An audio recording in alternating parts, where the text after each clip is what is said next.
गोवर्धन धराधार, गोकुल त्राण कारक, विष्णु बाहु कृतोछ्राय, गवाम कोटि प्रभो भव। प्रेम से बोलिए भक्तों, श्री गोवर्धन जी महाराज की जय। प्रथम पूज गणपति को ध्याऊं, शिव गौरा को ध्यान लगाऊं। मातु शारदा का सुमिरन कर, कृष्ण चंद्र को हृदय बसाकर, गोवर्धन की गाथा पावन, कहती हूँ मैं जन मन भावन। सुनो सभी शुभ ध्यान लगाकर, मन में श्रद्धा भाव जगाकर। सुख समृद्धि का है वरदान, यह तो पावन पर्व महान, यह शुभ पावन पर्व महान, करता है निश दिन कल्याण। कार्तिक माह में शुक्ल पक्ष को, तिथि प्रतिपदा को आए जो, गोवर्धन पूजा का पावन, कहलाए वह पर्व सुहावन। इस दिन जो करते हैं पूजन, सुखमय होता उनका जीवन। भय बाधा ना कभी सताए, मन प्रसन्न होकर हर्षाए। सुख समृद्धि का है वरदान, यह तो पावन पर्व महान, यह शुभ पावन पर्व महान, करता है निश दिन कल्याण। भक्तों, गोवर्धन पूजा का पर्व दीपावली के दूसरे दिन आता है। इस पर्व को प्रत्येक वर्ष कार्तिक माह के शुक्ल पक्ष की प्रतिपदा तिथि को मनाया जाता है। लोग इसे अन्नकूट के नाम से भी जानते हैं। इस पर्व में प्रकृति के साथ मानव का सीधा संबंध दिखाई देता है। गोवर्धन पूजा में गोधन अर्थात गायों की पूजा की जाती है। शास्त्रों में बताया गया है कि गाय उसी तरह पवित्र होती है जैसे नदियों में गंगा। गाय को देवी लक्ष्मी का स्वरूप भी कहा गया है। जिस प्रकार माता लक्ष्मी संसार को सुख समृद्धि और ऐश्वर्य प्रदान करती हैं, उसी प्रकार गौ माता अपने पवित्र दूध से स्वास्थ्य रूपी धन प्रदान करती हैं। अब आगे श्रवण कीजिए, तो प्रेम से बोलिए भक्तों, गोवर्धन जी महाराज की जय। जब जब जग में संकट छाया, भक्त संत का मन अकुलाया, हाहाकार मचा जब भारी, दुखी हुई अति सृष्टि सारी। तब माता धरती ने जाकर, गौ माता का रूप बनाकर, सत्य धर्म को दिया सहारा, देवों ने जय जय उच्चारा। सुख समृद्धि का है वरदान, यह तो पावन पर्व महान, यह शुभ पावन पर्व महान, करता है निश दिन कल्याण। द्वापर में परमेश्वर आए, कृष्ण चंद्र वह तो कहलाए, सभी कलाओं में थे आगर, कृष्ण चंद्र प्रभु करुणा सागर। गौ माता का पूजन वंदन सदा सदा करते थे भगवन, इस कारण जन जन को भाए, मनमोहन गोपाल कहाए। सुख समृद्धि का है वरदान, यह तो पावन पर्व महान, यह शुभ पावन पर्व महान, करता है निश दिन कल्याण। भक्तों, इस प्रकार गौ माता संपूर्ण मानव जाति के लिए वंदनीय और पूजनीय है। इनके प्रति श्रद्धा प्रकट करने के लिए ही यह परम पावन गोवर्धन पर्व किया जाता है। गोवर्धन पूजा का पर्व दीपावली के उत्सव में सर्वाधिक महत्वपूर्ण होता है। इस दिन मुख्य रूप से गाय के गोबर से बने गोवर्धन पर्वत की पूजा की जाती है। ऐसी मान्यता है कि गोबर से बने पर्वत की पूजा करने से घर की समस्त समस्याओं का निवारण होता है। वैसे तो गोवर्धन पूजा मनाने के संबंध में कई कथाएं प्रचलित हैं, परंतु जो अत्यधिक प्रसिद्ध और प्रमाणित है, आइए वह पावन कथा भाव सहित श्रवण करते हैं। तो प्रेम से बोलिए भक्तों, गोवर्धन जी महाराज की जय। पर्व बना किस तरह सुहावन, सुनो सभी यह गाथा पावन, है यह अतिशय बात पुरानी, द्वापर की प्राचीन कहानी। एक बार गोकुल में भारी उत्सव मना रहे नर नारी, चारों ओर परम सुख छाया, सबका मन अतिशय हर्षाया। सुख समृद्धि का है वरदान, यह तो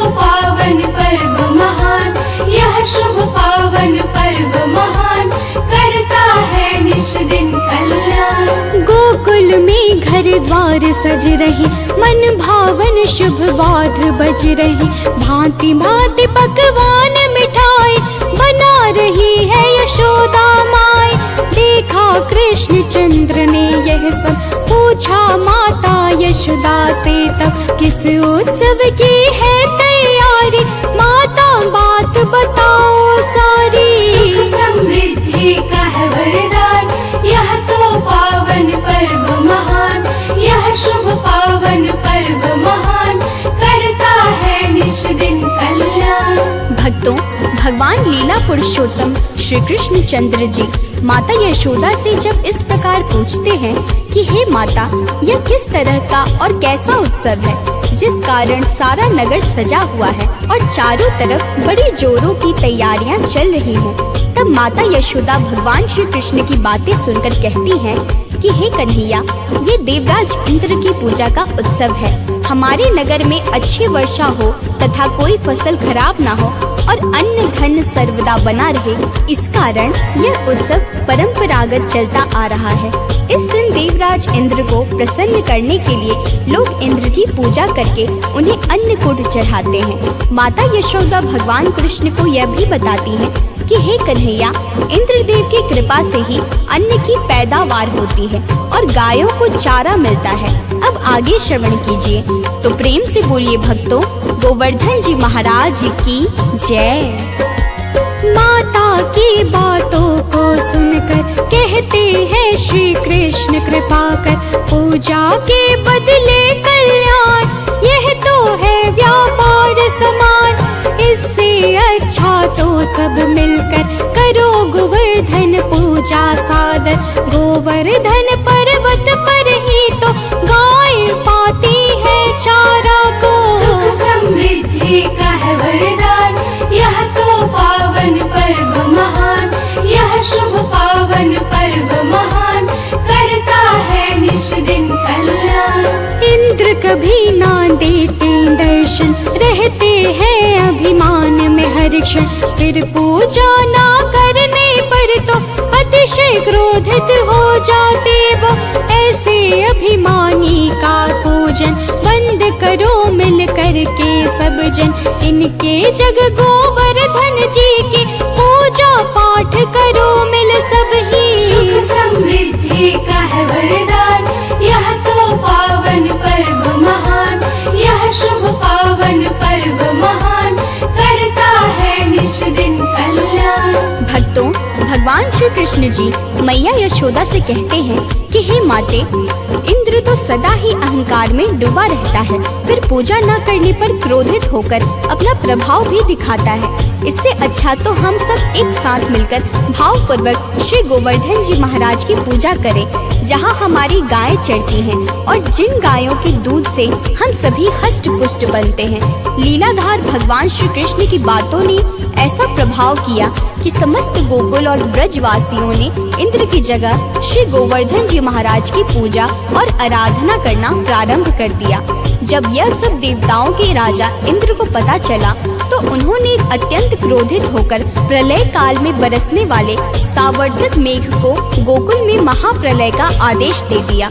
फिर क्या हुआ, अब आगे श्रवण कीजिए, तो प्रेम से बोलिए भक्तों, गोवर्धन जी महाराज की जय। दिया इंद्र ने जब आदेश, मेघों ने लिया रूप विशेष। पल में घटा घेर गई काली, मन में भय को भरने वाली। सावर्तक अंबर में आया, रूप भयंकर तुरंत बनाया। बिजली चमक रही चहुओर, मचा भयानक भारी शोर। सुख समृद्धि का है वरदान, यह तो पावन पर्व महान। यह शुभ पावन पर्व महान, करता है निश दिन कल्याण। गोकुल में मूसल आकार, वर्षा होने लगी अपार। फसल आदि सब नष्ट हो रहे, गोकुल वासी धीर खो रहे। प्रलय काल का तांडव छाया, सबका मन अतिशय कुलाया। फिर तो सबने संग में मिलकर कष्ट सुनाया प्रभु को जाकर। सुख समृद्धि का है वरदान, यह तो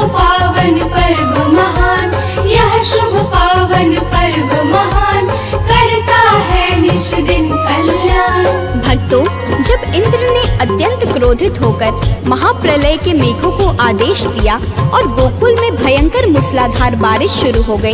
तब समस्त नगर वासियों ने जाकर भगवान श्री कृष्ण को अपना सारा हाल सुनाया। सबके कष्टों को सुनकर और स्थिति की गंभीरता को देखते हुए भगवान श्री कृष्ण ने शीघ्रता से गोवर्धन पर्वत को अपनी कनिष्ठिका उंगली पर उठा लिया और समस्त गोकुल वासियों को गायों और बछड़ों सहित पर्वत के नीचे ही आ जाने को कहा। जब सभी पूर्णतः सुरक्षित हो गए तब इंद्र के मन में और भी क्रोध छा गया। फिर उन्होंने वर्षा की गति को और भी तीव्र कर दिया। यह सब देखकर भगवान श्री कृष्ण ने सुदर्शन चक्र से कहा कि तुम पर्वत के ऊपर विराजमान होकर वर्षा की गति को नियंत्रित करो और शेषनाग से कहा कि आप मेढ़ बनाकर जल को पर्वत की ओर आने से रोक दे। फिर क्या हुआ अब आगे श्रवण कीजिए। तो प्रेम से बोले भक्तों, गोवर्धन जी महाराज की जय। प्रभु की माया को सिर पर धर चक्र सुदर्शन पर्वत ऊपर महाभयंकर मेघ आदि को करने लगा नियंत्रित। वो तो शेषनाग जी मेढ़ बनाकर अदृश्य रूप में स्थित होकर रोक रहे जल की गति भारी, बने सुरक्षित सब नर नारी। सुख समृद्धि का है वरदान, यह तो पावन पर्व महान, यह शुभ पावन पर्व महान, करता है निश दिन कल्याण। गोपी ग्वाल बाल सब मिलकर उत्सव मना रहे हर्षाकर। गोवर्धन पर्वत नीचे ही लगे बीतने रात दिवस भी कृष्ण कन्हैया की जयकार, गाय चरैया की जयकार। गूंज रहे जग जयकारों से कृष्ण नाम के उच्चारों से। सुख समृद्धि का है वरदान, यह तो पावन पर्व महान, यह शुभ पावन पर्व महान, करता है निश दिन कल्याण। भक्तों, इस प्रकार से देवराज इंद्र गोकुल में निरंतर 7 दिनों तक बरसात करते रहे और समस्त नगर निवासी पर्वत के नीचे उत्सव मनाते रहे। जब सावर्तक आदि समस्त मेघ थक हार के इंद्र से विनती करने लगे तब देवराज इंद्र को आभास होने लगा कि उनका सामना किसी साधारण बालक से नहीं हुआ है। फिर वे अपने मन में अनेकों विचार करते हुए विधाता श्री ब्रह्मा जी के पास पहुँच गए और ब्रह्मदेव को प्रणाम करते हुए उन्हें सारा वृत्तांत कह सुनाया। इंद्र की बातों को सुनकर ब्रह्मा जी ने कहा, हे देवराज, आप जिस बालक की बात कह रहे हैं वह कोई और नहीं